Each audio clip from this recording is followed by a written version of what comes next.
bonjour ou bonsoir, j'espère que vous vous portez bien. Nous découvrons aujourd'hui une petite histoire d'Edgar Allan Poe. Le titre de cette histoire est Le cœur révélateur. Vrai, je suis très nerveux, et épouvantablement nerveux. Je l'ai toujours été. Mais pourquoi prétendez-vous que je suis fou? La maladie a aiguisé mes sens. Elle ne les a pas détruits. Elle ne les a pas émoussés. Plus que tous les autres, j'avais le sens de l'ouïe très fin. J'ai entendu toutes les choses du ciel et de la terre. J'ai entendu bien des choses de l'enfer. Comment donc suis-je fou? Attention, et observez avec quelle santé, avec quel calme, je puis vous raconter toute l'histoire. Il est impossible de dire comment l'idée entra primitivement dans ma cervelle. Mais une fois conçue, elle me hanta nuit et jour. D'objet, il n'y en avait pas. La passion n'y était pour rien. J'aimais le vieux bonhomme. Il ne m'avait jamais fait de mal. Il ne m'avait jamais insulté. De son or, je n'avais aucune envie. Je crois que c'était son œil. Oui, c'était cela.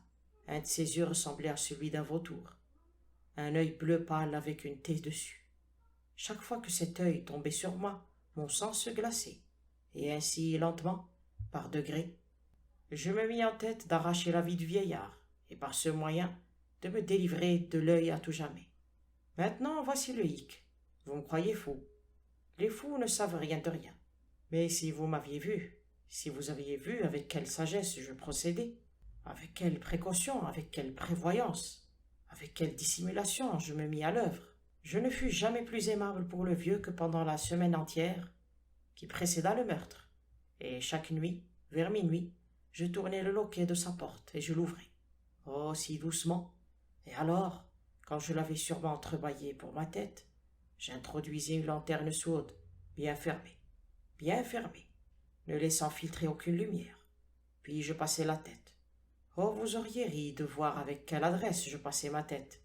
Je la mouvais lentement, très très lentement, de manière à ne pas troubler le sommeil du vieillard. Il me fallait bien 1 heure pour introduire toute ma tête à travers l'ouverture, assez avant pour le voir couché sur son lit. Ah, un fou aurait-il été aussi prudent?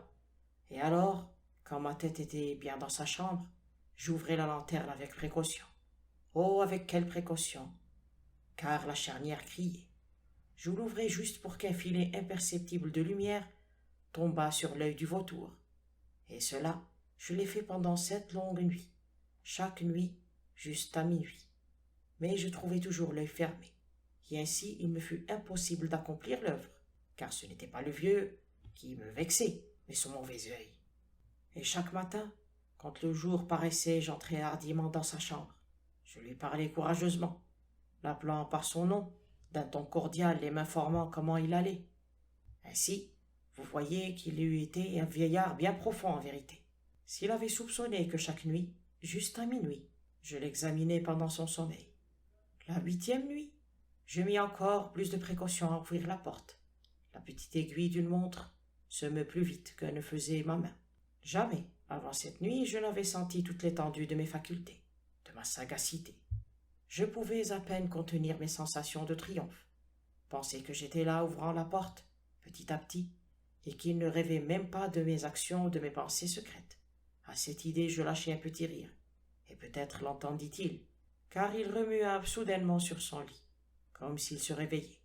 Maintenant, vous croyez peut-être que je me retirais, mais non.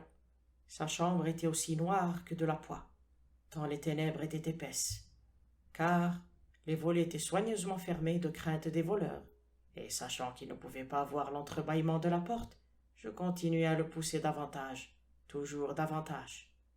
J'avais passé ma tête, et j'étais au moment d'ouvrir la lanterne, quand mon pouce glissa sur la fermeture de fer blanc, et le vieux bonhomme se dressa sur son lit, criant « Qui est là ?»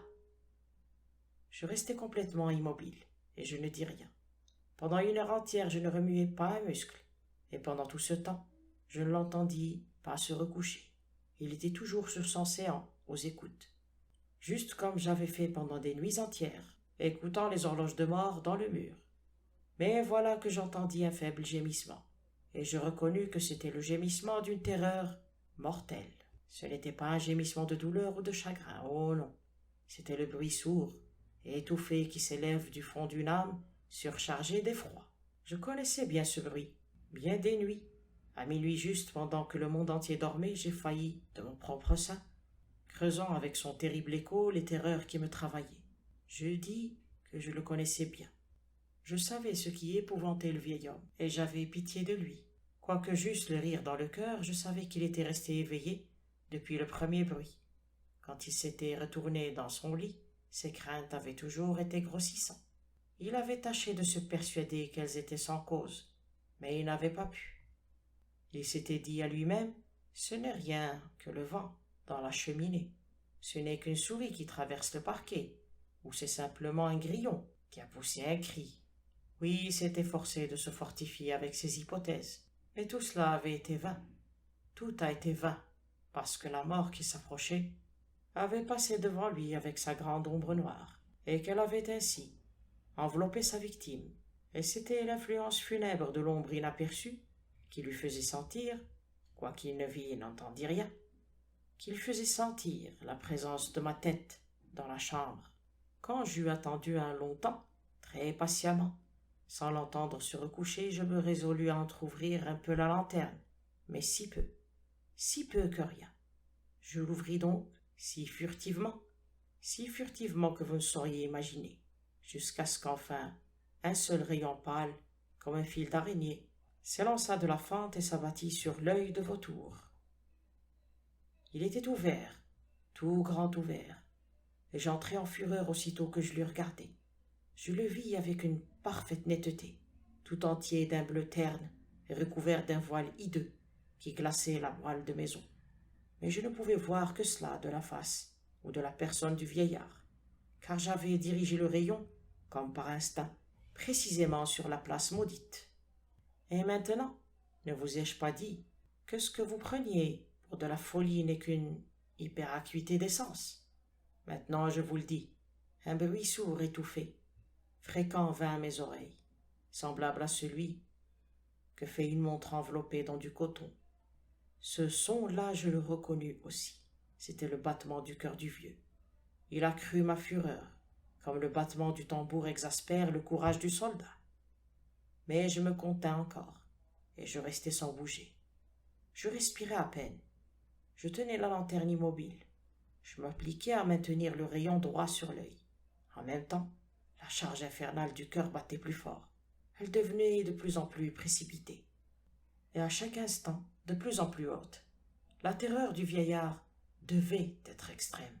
Ce battement, dis-je, devenait de plus en plus fort à chaque minute. Me suivez-vous? Je vous ai dit que j'étais nerveux.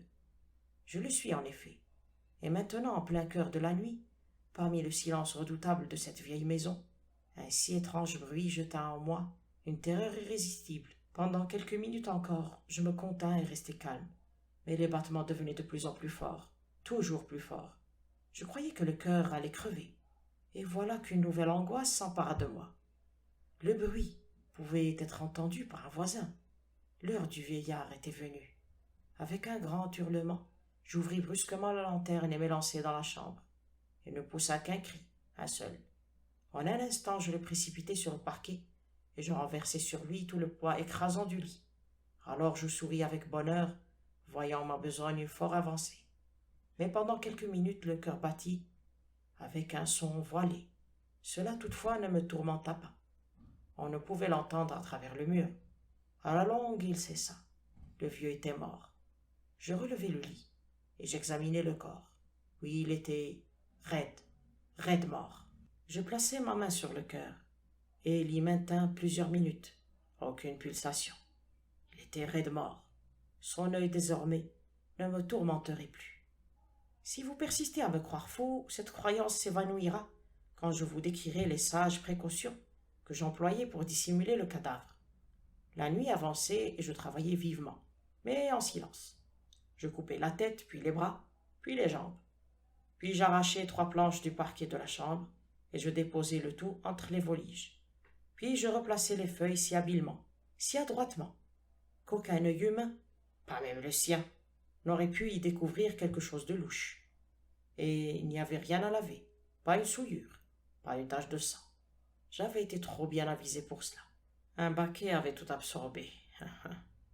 Quand j'eus terminé tous ces travaux, Il était 4 heures. Il faisait toujours aussi noir qu'à minuit. Pendant que le timbre sonnait l'heure, on frappa à la porte de la rue.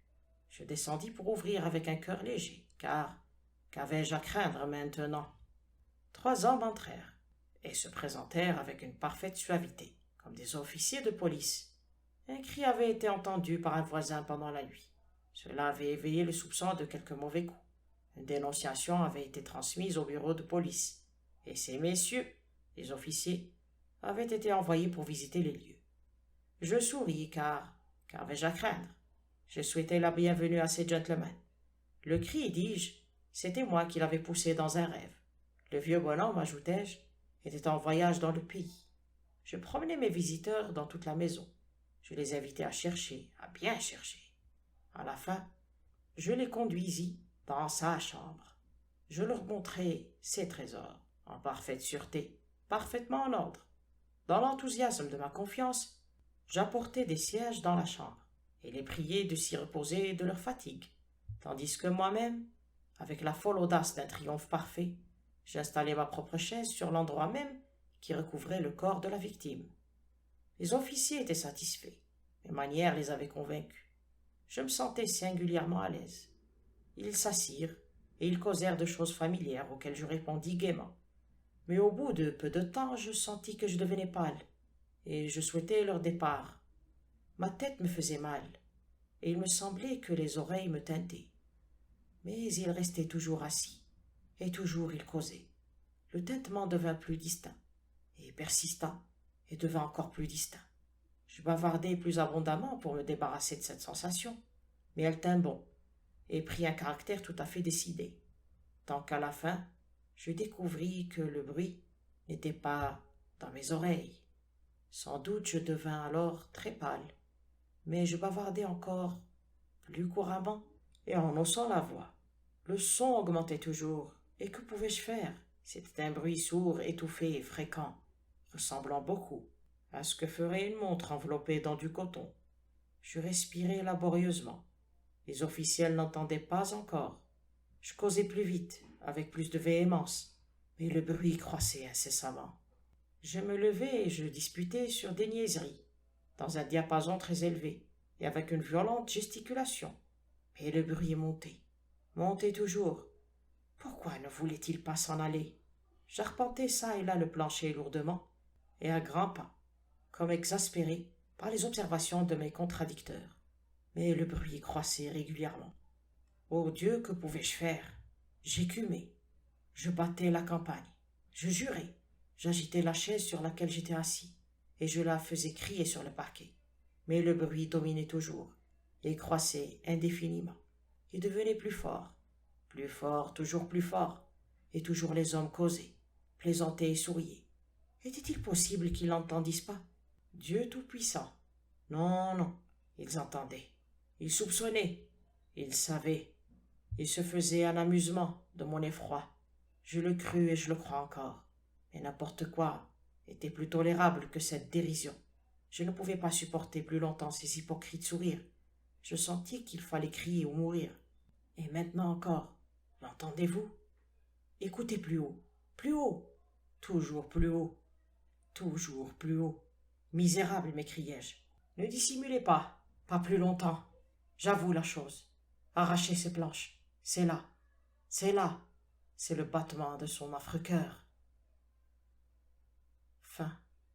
Je dois avouer qu'incarner ce singulier personnage a été plutôt laborieux, surtout durant les moments où je me faisais peur moi-même. Enfin, j'espère que cette histoire vous a plu quand même.